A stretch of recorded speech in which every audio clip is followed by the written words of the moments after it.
اعوذ باللہ من الشیطان اللعین الرجیم بسم اللہ الرحمن الرحیم الحمد للہ رب العالمین الصلاة والسلام علی سیدنا و مولانا و شفیع ذنوبنا حبیب الہی ابی القاسم مصطفیٰ محمد اللہم صلی علی محمد وعلى أهل بيته الطيبين الطاهرين المعصومين لا سيما بقية الله العظم ولعنة الله على أعدائهم ومنكري فضائلهم ومصائبهم أجمعين من الآن إلى يوم الدين. أما بعد فقد قال الله الحكيم في كتابه الكريم بسم الله الرحمن الرحيم یا ایہا الذین کتب علیکم الصیام کما کتب علی الذین من قبلکم لعلکم تتقون. صلوات پڑھیں محمد وآل محمد. اللہم صلی علی محمد وآل محمد. عزیزان محترم، اللہ تعالیٰ اس آیت میں لوگوں کو ماہ سیام اور اس کے اہداف اور مقصد کی طرف، کہ اس کا مقصد کیا، اس کا ہدف کیا ہے، اس کی طرف متوجہ کر رہا ہے کہ ماہ مبارک رمضان جو ہے اس پہ تم پر روزے واجب کیے گئے لعلکم تتقون، تاکہ تم متقی بن جاؤ، تم پرہیزگار بن جاؤ. اور جیسے خطبہ شعبانیہ جس سے میں نے عرض کیا تھا، پیغمبر اسلام حضرت محمد مصطفیٰ صلی اللہ علیہ وسلم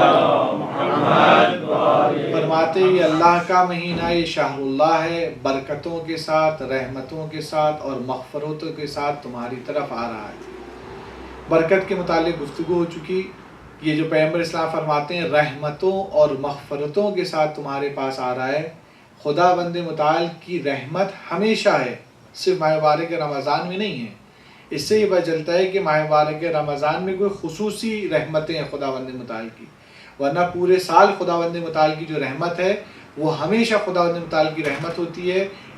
رمضان میں خصوصی رحمت ہے، اور رحمت خدا بند متعال کی صفت، وہ اوصاف میں سے وہ صفت ہے کہ جس کو خدا بند متعال سب سے زیادہ پسند کرتا ہے اور سب سے زیادہ چاہتا ہے کہ میرے بندے اس کو تکرار کریں. آپ دیکھیں نماز کی حالت میں سب سے زیادہ ہر مسلمان خدا بند متعال قہار بھی ہے، خدا جبار بھی ہے، خدا بند متعال جو ہے عذاب علیم دینے والا بھی ہے، خدا شدید العقاب بھی ہے. اس کے باوجود خدا بند متعال کسی اوصاف کو نہیں دہرواتا.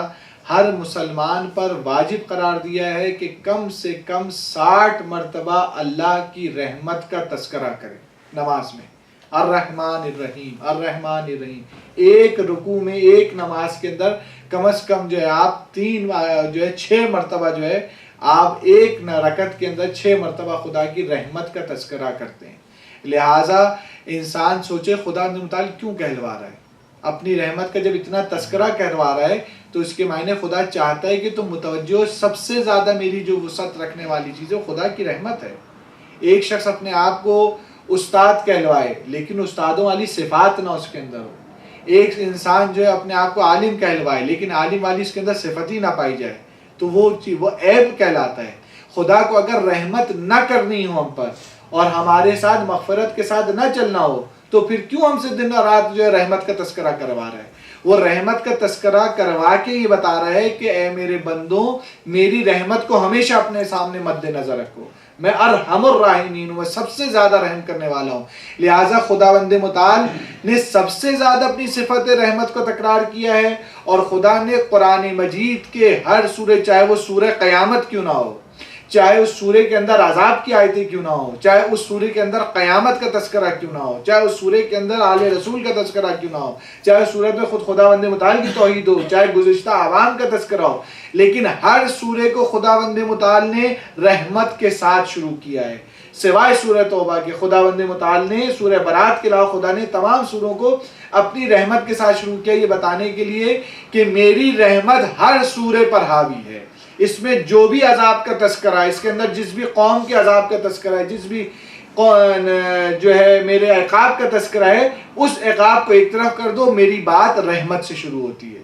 میں ہر چیز کا آغاز رحمت سے کرتا ہوں. میں نے قرآن کے ہر چیپٹر کا آغاز ہے وہ رحمت سے کیا ہے، سوائے ایک چیپٹر 114 چیپٹر میں سورہ برات ہے، اس کے علاوہ تمام سورہ جو 113 سورہ خداوند متعال نے اپنی رحمت کے ساتھ آغاز کیا، اور نہ صرف رحمت کے ساتھ آغاز کیا بلکہ خداوند متعال نے جب مخلوق کو خلق کیا، جب مخلوق کریشن اپنے بنائی، اس میں بھی خداوند متعال نے افضل ترین مخلوق سرکار دو عالم حضرت محمد مصطفیٰ صلی اللہ علیہ وسلم، ان کو بہت ساری صفات اور برکات کے ساتھ بھیجا، لیکن ان کو جس صفت کے ساتھ نمایاں کیا، کہا خداوند نے یہ رحمت للعالمین، عالمین کے لیے خداوند متعال نے اب رحمت بنا کر بھیجا، کہا میں رب العالمین ہوں، مصطفیٰ رحمت للعالمین ہے۔ اگر کائنات میں میری رحمت کا مظہر دیکھنا ہے تو پیغمبر اسلام کی ذات ہے، لہٰذا بھی آپ نے صلوات پڑھے محمد و آل محمد پر۔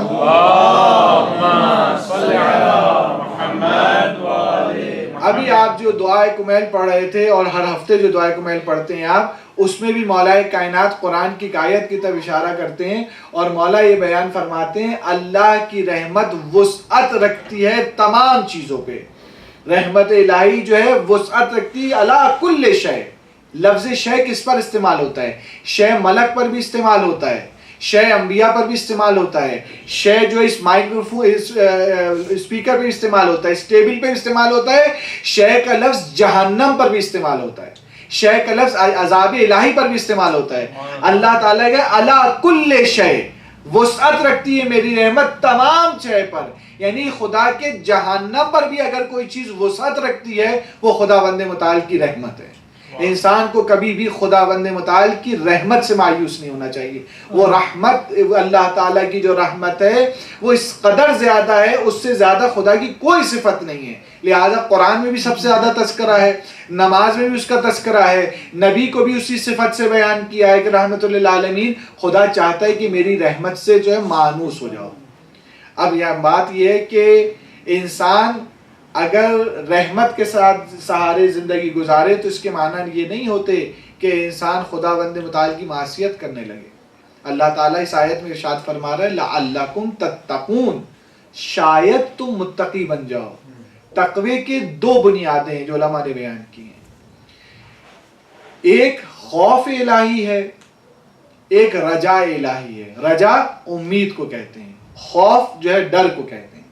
خدا بند متعال کا خوف بھی ہونا چاہیے، خدا بند متعال سے امید بھی ہونی چاہیے۔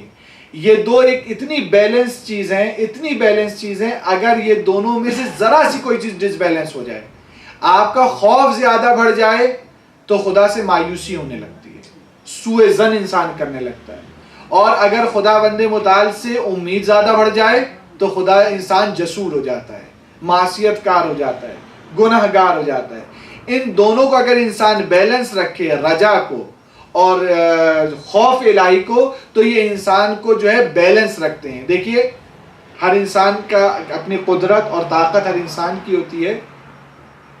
پہلے میں رجا اور جو خوف اس کے معنی کو بیان کر دوں، پھر میں مثال دے کے بیان کروں گا بیلنس ہونے کے کیا معنی ہے۔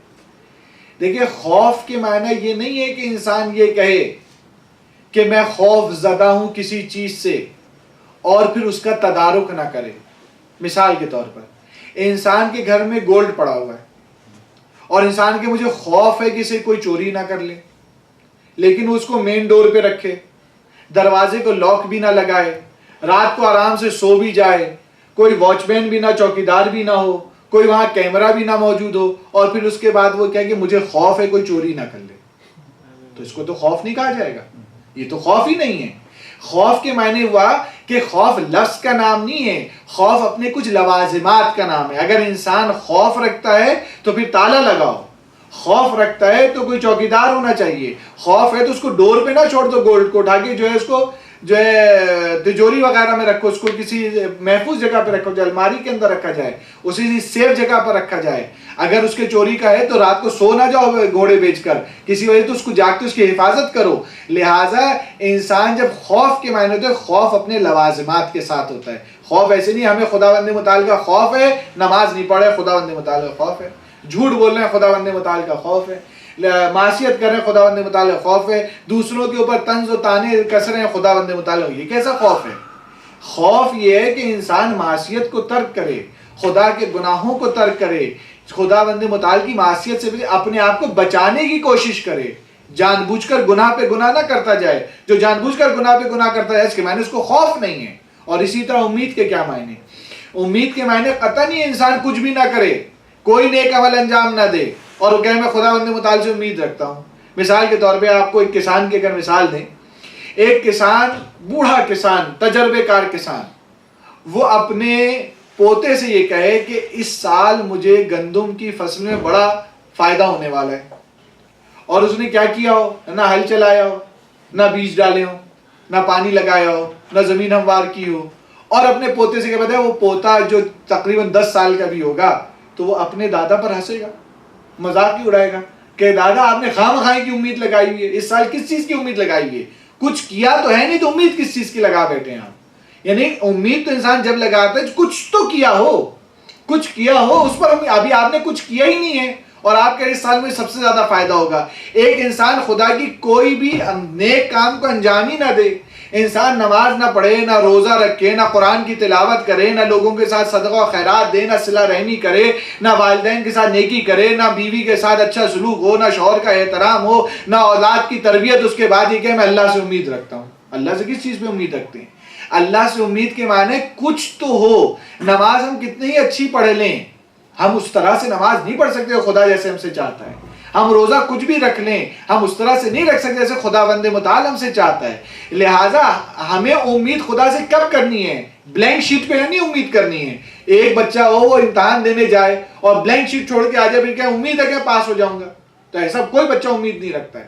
ہاں وہ کچھ نہ کچھ لکھ کر آیا ہو، کچھ سوالوں کے جواب دے کے آیا ہو، تھوڑے ناقص جواب دے کے آیا تو وہ بچہ امید بھی رکھتا ہے کہ شاید استاد مجھے پاس کر دے. لیکن بلینک کاپی بھی تو امید کوئی نہیں رکھتا ہے. ہم جو بھی کچھ اعمال انجام دیتے ہیں اور جو بھی ہمارے نیک اعمال کرتے ہیں، اگر بغیر نیک اعمال کے خدا سے امید رکھیں، اسے رجا نہیں کہا جاتا، اسے بیوقوفی کہا جاتا ہے، اسے حماقت کہا جاتا ہے. رجا کے معنی یہ انسان نیک اعمال کرے کیونکہ حق ادا نہیں کرتا اور حق ادا نہیں ہو سکتا، لہٰذا پھر خداوند متعال سے امید کریں کہ خدا جو ہے قبول کرنے والا ہے. اس ناقص نماز کو خدا قبول کرنے والا ہے، اس ناقص روزے کو خدا قبول کرنے والا ہے. لیکن نماز ہو تو اگر نماز ہی نہیں ہوگی تو پھر اس ناقص چیز کو کیسے خداوند متعال قبول کرے گا؟ جب کوئی چیز ہی نہیں ہے، کچھ عمل انجام دیا تو ہو، لیکن اس عمل میں نقص پائے جائے تو اس نقص کا تو جبران خداوند متعال کرے گا. اسی کو ہم شفاعت کہتے ہیں. شفاعت کی جو معنی ہے وہ یہی ہے کہ انسان کے ناقص چیزوں کو پورا کرے. لہٰذا امید کے معنی بھی یہ نہیں کہ انسان ہاتھ پہ ہاتھ رکھ کے بیٹھا رہے اور کہ میں خداوند متعال سے امید رکھتا ہوں، اس کی رحمت سے بہت امید ہے. ایسی رحمت سے امید کا کوئی فائدہ نہیں. ایسی رحمت کی امید خدا دلانا بھی نہیں چاہتا ہے کہ تم میری رحمت کی امید رکھو لیکن اس بات کی امید رکھو کچھ عمل انجام نہ دو. تو پھر مولا کائنات کس بنا پر اعمال انجام دے رہے ہیں؟ پھر وہ مالک اشتر کی جو ہے کام کو انجام دے رہے ہیں؟ پھر جو مومنین ہیں وہ کس بات پہ کام، آئین میں اطہار کس بات پہ خداوند متعال سے خوف رکھتے ہیں؟ یہ اعمال کا انجام دینا اس بات کی دلیل ہے کہ ہمیں اپنے عمل کو انجام دینا ہے، اپنی ذمہ داری کو پورا کرنا ہے. اس کے بعد اگر ذمہ داری ہماری ادا نہ ہو سکی، خداوند متعال پورا کرنے والا ہے. خدا کی رحمت کس لیے ہے؟ خدا کی رحمت اسی جبران کرنے کے لیے، اسی معاف کرنے کے لیے. اتنے تو مارکس انسان لے کر آئے نا کہ اس کو پرموٹ کیا جا سکے. زیرو پہ تو کسی کو پرموٹ نہیں کیا جاتا، زیرو پہ تو کوئی بھی استاد کے دل میں نہیں آتے اس بچے کو پاس کر دیں.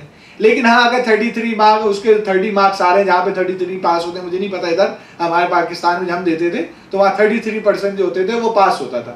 تو اگر بچہ 29-30 لے آتا ہے تو جو استاد ہوتے تو کہتے تھے چلو پاس کر دو، کیا اس کا سال ضائع کریں اب 2-3 نمبروں کے لیے. لیکن بچہ لے کے 5 نمبر آیا ہو یا بلینک شیٹ لائے تو ایسے استاد پہ، ایسے بچے پہ کسی کو رحم آنے والا نہیں.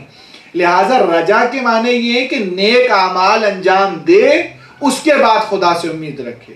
خوف کے معنی اپنے آپ کو معصیت سے بچائے، پھر جو معصیت ہو جائے اس کے بعد خداوند متعال سے خوف رکھے. یہ نہیں کہ معصیت کرتا جائے. صلوات پڑھیں محمد وآل محمد پر. لہٰذا اصل رجا کے معنی بھی یہ ہیں اور جو خوف کے معنی یہ ہیں. لیکن اس کا جو میں نے عرض کیا کہ ان دونوں میں بیلنس ہونا چاہیے. یہ بیلنس ہر انسان کا مختلف ہو سکتا ہے. ایک انسان میں دوسرے انسان میں فرق ہوتا ہے. مثال کے طور پر ایک کسی بزرگ کو لایا جائے یہاں پر جو کافی بزرگ ہو چکے ہیں، ان سے اگر اس قالین پہ بھی چلوایا جائے تو شاید وہ بغیر لاٹھی کے نہیں چل سکے. ان کو یہ تھوڑا سا قالین جو اٹھا ہو یہ بھی ان کو گرانے کے لیے کافی ہو، کیونکہ وہ اپنی باڈی کا بیلنس بالکل نہیں رکھ پاتے. وہ اس سیدھی زمین پر بھی نہیں چل پاتے. لیکن ایک جو صحت مند انسان ہے, آپ اس سے کہیں وہ سیڑھیوں پہ چڑھے, اس سیڑھیوں پہ آرام سے چڑھ جاتے ہیں, سیڑھیوں سے اتر جائے وہ سیڑھیوں پہ بھی اتر جاتا ہے, وہ اپنے جسم کو بیلنس کر لیتا ہے. ایک انسان ہے جس میں بیلنس, وہ پہاڑ پہ بھی چڑھ جاتا ہے, وہ پہاڑ سے بھی اتر آتا ہے, وہ اپنے آپ کو بیلنس کر لیتا ہے. لیکن ایک مرتبہ انسان اپنے آپ کو اس قدر بیلنس کرنے کی عادت رکھتا ہے, اتنا اپنے آپ کو پرفیکشن اس میں لے آتا ہے کہ اس سے کہا جاتا ہے اس رسی پر چلو, تو پھر وہ رسی پر بھی چل لیتا ہے. لیکن وہ رسی پہ چلنے کے لیے کام کرتا ہے, یا تو اپنے ہاتھوں کا سہارا لیتا ہے, اپنے ہاتھوں کا ایسے کر کے اب بیلنس کرتا ہے, یا کوئی لاٹھی کوئی اسٹک وغیرہ لیتا ہے جس کے لیے بیلنس کرتا ہے. یہ جو رسی پہ انسان چل رہا ہے, اگر اس کی جو اسٹک پکڑی ہوئی, اس اسٹک کا ایک حصہ ایک طرف زیادہ ہو جائے تو یہ کبھی رسی پہ نہیں چل سکتا, دوسری طرف زیادہ ہو جائے تو اس طرف گر جائے گا. ہاتھ اس نے جو بیلنس کیا, ایک ہاتھ ذرا سے اوپر ہو جائے تو ادھر گر جائے گا, ایک ہاتھ ذرا سے ادھر ہو جائے, بیلنس میں ذرا سی کمی ہو جائے گی, اس رسی پر نہیں چل سکتا. لہٰذا جب تک کہ ایکوریٹ بیلنس نہیں ہوگا اس وقت تک انسان نہیں چل سکتا. خدا بند متعال ہم سے دن اور رات کیا کہتا ہے, اہدنا الصراط المستقیم, صراط مستقیم پہ چلنا ہے جو اس رسی سے زیادہ باریک جگہ ہے, وہ خدا بند متعال کا راستہ ہے. اس راستے پہ انسان اس وقت چل سکتا ہے جب خوف اور رجا دونوں بیلنس میں ہو. ذرا سا بھی انسان کا خوف زیادہ ہو جائے گا تو بھی صراط مستقیم سے اتر جائے گا, اور امید زیادہ ہو جائے گی تو بھی صراط مستقیم سے اتر جائے گا. انسان کو اگر صراط المستقیم پہ چلنا ہے تو اسے خوف اور رجا کو بیلنس رکھ کے چلنا ہے, تو وہ ہمیشہ صراط المستقیم. صلوات پڑھیں محمد و آل محمد پر, کیونکہ صراط المستقیم جو ہے وہ راستہ ہی اس بات کا ہے کہ انسان کو خدا بند متعال کی رحمت سے آشنا کرتا ہے اور خدا بند متعال کا خوف دلاتا ہے. اب خدا بند, بعض افراد ہوتے ہیں وہ خدا بند متعال سے خوف زدہ زیادہ ہوتے ہیں. دیکھیں اللہ تعالیٰ بشیر و نذیر کی صفت ہمیشہ ساتھ ساتھ لے کے چلا ہے. بشیر و نذیر, میں نے نبی کو بشیر بنایا ہے, میں نے نبی کو نذیر نہیں آیا کہ میں نے نبی کو نذیر بنایا ہے. لہٰذا ایک منبر پہ آنے والا شخص ہو, ایک والدین ہو, ایک مبلغ ہو, ایک استاد ہو, اس کی بھی یہی ذمہ داری ہے کہ وہ بشارت بھی دے, وہ نظارت بھی دے. آپ مثال کے طور بچے کو صرف ڈانٹتے رہیے, تم نے یہ کیا, یہ کر دیں گے, تم نے یہ کیا, وہ کر دیں گے, یہ کیا, وہ کر دیں گے, اور کبھی نہ کہ بیٹا تم نے اگر یہ کیا تو ہم تمہیں تحفہ دیں گے, یہ کیا تو میں تمہیں پیار کروں گا, یہ کیا, تو وہ بچہ کیا ہو جائے گا, باغی ہو جائے گا. اور اگر کسی بچے کو آپ نے زیادہ محبت دی, ڈانٹا ہی نہیں آپ نے زیادہ محبت دی, ہر کام کو اس کو بہلا رہے پس رہے ہیں, تب کیا ہو جائے گا, بچہ لوز ہو جائے گا. وہ بچہ تب بھی وہ بچہ جو ہے منحرف ہو جائے گا, وہ تب بھی نہیں سنبھلے گا. کون سے بچے تربیت یافتہ ہوتے ہیں, جن کے پیرنٹس جو ہیں ان کی اعتدال کے ساتھ تربیت کرتے ہیں, انہیں خوف بھی دلاتے ہیں, انہیں امید بھی دلاتے ہیں, تو وہ بچہ بیلنس رہتا ہے. اگر زیادہ تشویق کر دیں وہ بچہ بھی ڈس بیلنس ہو جاتا ہے, زیادہ خوف دلاتے ہیں اس بچے کی بھی قوت اعتمادی کو ختم کر دیتا ہے. لہٰذا خداوند متعال نہیں چاہتا ہے کہ انسان جسور ہو جائے یا انسان مجھ سے سوء ظن رکھنے لگے. آپ سوچیں اگر ہم خداوند متعال سے کی رحمت سے مایوس ہو جائیں تو پھر کس کی رحمت سے وابستہ ہوں, اور اگر ہمیں خدا ہی کا خوف نکل جائے تو پھر کس چیز کا خوف رہ جائے. انسان کے دل میں خدا ہی کا خوف نہ رہے تو پھر کس چیز کا خوف رہے گا, پھر کس چیز سے انسان ڈرے. اور اگر خدا بند متعال سے امید نہ ہو تو پھر انسان کس سے امید رکھے. لہٰذا یقیناً خدا بند متعال سے جب بھی توبہ کریں تو اس میں کبھی سوء ظن نہ کریں, کبھی سوء ظن نہیں. جب بھی خدا بند متعال سے رحمت اس کی اتنی, اور رحمت اس کی ہمیشہ وسعت رکھتی ہے. رحمت جو ہے وہ پوشیدہ ہے خدا بند متعال کے عذاب پر, اس کے عقاب پر بھی پوشیدہ ہے. اگر میں ابھی کہوں کہ خداوند متعال کی رحمت برس رہی ہے تو یقیناً برس رہی ہے. پیغمبر اسلام یہ کہہ رہے ہیں کہ ماہ مبارک رمضان رحمتوں کا مہینہ, یہ برکتوں والا مہینہ, اس میں رحمتیں خداوند متعال کی خاص رحمتیں نازل ہو رہی ہیں. لیکن یہ رحمتیں انسان کب حاصل کر سکتا ہے؟ دیکھیے ایک سمپل مثال دیکھتے ہیں, اکثر آپ نے علماء سے سنی ہوگی, آسان سی مثال ہے. جس وقت بارش ہو رہی ہوتی ہے نا, تو وہ بارش بظاہر تو قطرے ہوتے ہیں لیکن تقریباً سمندر جتنا پانی بہہ رہا ہوتا ہے, تقریباً ایک دریا جتنا پانی ہوتا ہے. اگر بارش فل طرح سے پورے ملک میں ایک ساتھ ہو رہی ہو تو ایک سمندر کے مانند وہ پانی ہوتا ہے, اور اسی لیے زیادہ بارش تیز, ایک گھنٹہ آدھا گھنٹہ بارش بہت تیز ہو جائے تو فلڈ آنے لگتے ہیں. تو بارش جو ہو رہی ہوتی ہے وہ برس رہی ہوتی ہے. جب وہ بارش برستی ہے تو وہ سمندر بھی ہوتا ہے, سمندر کے اوپر بارش برس رہی ہوتی ہے. دریا بھی ہوتا ہے, دریا بھی بارش برس رہی ہوتی ہے. پول بھی ہوتے ہیں, اس کے اوپر بھی بارش برس رہی ہوتی ہے. لہٰذا سمندر کتنا پانی لیتا ہے اپنے ظرف کے حساب سے, جتنا بڑا اس کا ظرف ہے پانی جو برستا ہے وہ اپنے حساب سے لے لیتا ہے. دریا اپنے حساب سے لے لیتا ہے, ایک پول جو ہوتا ہے اپنے حساب سے لیتا ہے. آپ جا کے ایک برتن کو رکھ دیں تو وہ برتن بھی اپنے حساب سے لے لے گا، جو جتنا برتن ہوگا وہ اپنے حساب سے، اس کے اندر پانی، چھوٹا برتن ہوگا کم پانی لے گا، بڑا برتن ہوگا جو ہے زیادہ پانی لے گا. لیکن ایک برتن کو آپ جا کے الٹا رکھ دیجئے تو سمندر برس رہا آسمان سے، اس کے اندر کیا جانے والا ہے؟ کچھ بھی نہیں اس کے اندر جا رہا. تو اس کے معنی دو چیزیں سمجھ آئیں. ایک بات سمجھ آئی کہ خدا کی رحمت تو برسنے کو تیار ہے، وہ مسلسل برس رہی ہے، ہمیں اپنا ظرف بڑا کرنا پڑے گا، ہمیں اپنے آپ کو بڑا کرنا پڑے گا. جتنا ہم اپنے ظرف کو بڑا کرتے جائیں گے خدا بند متعال کی رحمت ہمارے شامل حال ہوتی جائے گی. دوسرا ہمیں نقطہ سمجھ آتا ہے کہ اگر ہم نے خدا کی رحمت سے منہ پھیرا ہوا ہے، اگر ہم نے اپنے دل کو سیاہ کیا ہوا ہے، اگر ہم خدا کی طرف متوجہ نہیں ہیں تو رحمت الہی تو برس رہی، ہم اس معنی میں جس نے اپنا منہ کو پھیرا ہوا ہے. زمین کی طرف آپ نے برتن کو پلٹا دیا تو ایک قطرہ نہیں اس پہ آئے گا، چاہے وہ کتنی سینٹی میٹر بارش ہو جائے. اس کے صلوات پڑھیں محمد و آل محمد پر. لہٰذا ہمیں جو ہے خدا بند متعال کی رحمت کو جذب کرنا چاہیے. اس لیے ہمارے استاد کہا کرتے تھے کہ ہماری محرومیت ہماری محدودیت کی وجہ سے ہے. ہم محدود ہیں، اس کی رحمت محدود نہیں ہے. ہم نے آپ کو محدود کیا ہوا ہے. ہمارے کارستانی ایسی ہیں کہ جس کی وجہ سے ہم رحمت الہی کو جذب نہیں کر سکتے.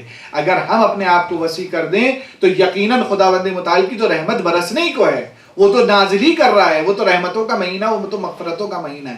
ان رحمتوں میں سے کیونکہ آج شب جمعہ زان محترم، لہٰذا ایک رحمت الہی، ایک باب رحمت جو ہے امام حسین علیہ السلام. اور آج کی جو رات ہوتی ہے آپ جانتے ہیں کسی بھی معصوم کے لیے ہفتے میں کوئی رات منسوب نہیں ہے. دن منسوب ہیں کہ سیٹرڈے کا دن جو ہے مثال کے طور پر پیغمبر اسلام کا دن ہے، سنڈے کا دن جو ہے مولا کائنات صدیقہ طاہرہ کا ہے، پھر منڈے جو امام حسن امام حسین کا ہے، اور اسی طرح معصومین کے دن چلتے چلے جاتے ہیں. اور آخر جو ہے جمعے کا دن جو آخری ہوتا ہے وہ امام زمانہ عجل اللہ تعالی فرجہ شریف. لیکن راتیں جو ہے نا کسی کے لیے مخصوص نہیں ہیں. ہر ہفتے میں ایک رات مخصوص ہے حسین علیہ السلام کے لیے. تمام ارباب کس دنیا کے کسی بھی کونے میں ہو، آج رات زیارت تک نہیں کرنا چاہیے. آج رات کو چھوٹی سی زیارت پہ السلام علیکہ یا ابا عبداللہ اتنا ہی کہہ دیں، یہ جملہ کم از کم دہرائیں، کیونکہ آج مخصوص ہوتا ہے امام حسین علیہ السلام کی زیارت. آج کے دن مخصوص زیارت ہے.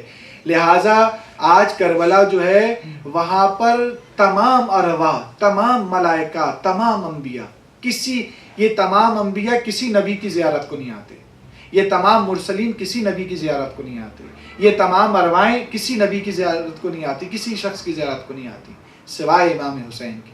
آج شب جمعہ ہے، تمام معصومین آج کربلا میں ہیں، آج تمام ملائکہ کربلا میں ہیں، آج تمام ارواحیں کربلا میں ہیں. لہٰذا ہم ان کربلا والوں کو یاد کرتے ہیں کہ وہ رحمت الہی کا سبب ہے. ایک در رحمت وہ ہیں.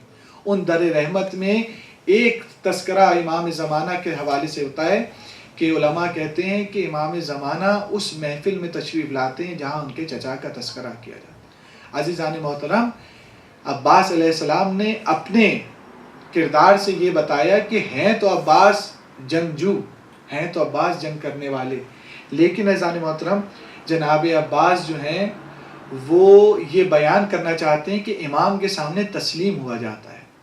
عباس جیسے سے امام نے ایک کام کہا، ہم آپ ہوتے ہم کہتے اتنا سا کام ہم کیوں کریں، شاید ہم اپنی توہین محسوس کر رہے ہوتے. عباس جو سردار لشکر ہے، جو جری ہے، جو حیدر کسانی حیدر کہلاتا ہے، جس سے فوج کوفہ کانپتی ہے، فوج شام جس سے گھبراتی ہے، اس عباس کو جنگ کے لیے نہیں کہتے. امام حسین کہتے ہیں عباس تمہیں پانی لے کر آنا.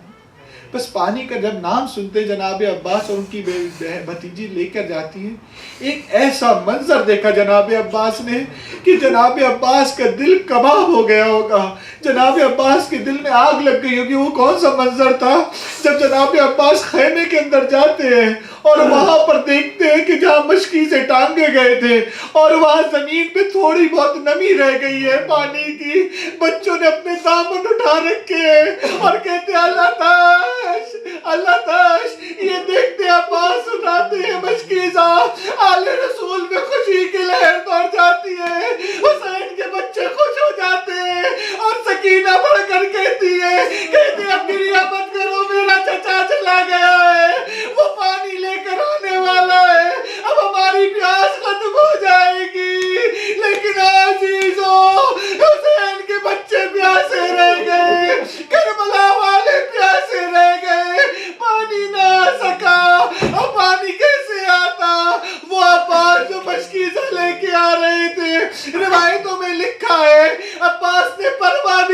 کی جو بازو کٹ گیا، پھر دوبارہ پروانی کی دوسرا بازو کٹ گیا. جیسے انسان میدان سے فرار کرتا ہے، عباس نہر فرات سے خیموں کی طرف فرار جاتے تھے، لیکن ایک مرتبہ ایک نیزہ یا ایک تیر آ کر مشکیزے پہ پیوست ہو گیا. بس عباس وہیں پہ متوقف ہو گئے، بس عباس وہیں پر کھڑے ہو گئے. عباس کی آس پانی بھر کر بہ گئی، پانی بن کر بہ گئی. اپنے سر کو جھکا دیا. کب عباس تیرا کوئی مقصد نہیں ہے. یزید ملعون کے پاس جب یہ تبرکات پہنچے، ان میں سے جب علم پہنچا تو عباس کے علم کو دیکھ کر کہا میں نے سنا تھا عباس بڑا جری تھا، عباس بڑا وفادار تھا، لیکن یہ علم بتا رہا ہے کہ اس کا علمدار بہت وفادار تھا. پورا علم تیروں سے چنی ہے، لیکن اس علم کی دستار اس طرح سے محفوظ ہے کہ پتہ چلتا اس کے پکڑنے والے نے جب تک اس کی جان میں جان رہی اس نے علم کو سرنگوں نہ ہونے دیا. لیکن سکینہ نے کہا اے بچوں میرا چچا واپس نہ آیا، میں نے وعدہ کیا تھا لیکن پانی نہ آ سکے. خدا ہماری آنکھوں میں آنسو ہے، ہم بھی روزے دار ہیں، ہم بھی بھوکے اور پیاسے. خدا تجھے حسین کی بچوں کی پیاس کا واسطہ ہم پہ اپنی رحمت کا نزول فرما. ہمارے گناہ نے کبیرہ و صغیرہ معاف فرما. جو ہمارے مرحومین ہو چکے ان کے گناہ نے کبیرہ و صغیرہ معاف فرما. خصوصاً جن کے لواحقین نے آج افطار کا اہتمام کیا ہے، خداوند متعال ان کے مرحومین کے درجات بلند فرما، ان کو اجر عظیم عطا فرما. ایک سورہ فاتحہ تمام مرحومین مومنین مومنات کے لیے، خصوصاً شہداء ملت جعفریہ کے لیے، بالاخص ان افراد کے مرحومین کے لیے جنہوں نے آج افطار کا اہتمام کیا. بسم اللہ الرحمن الرحیم.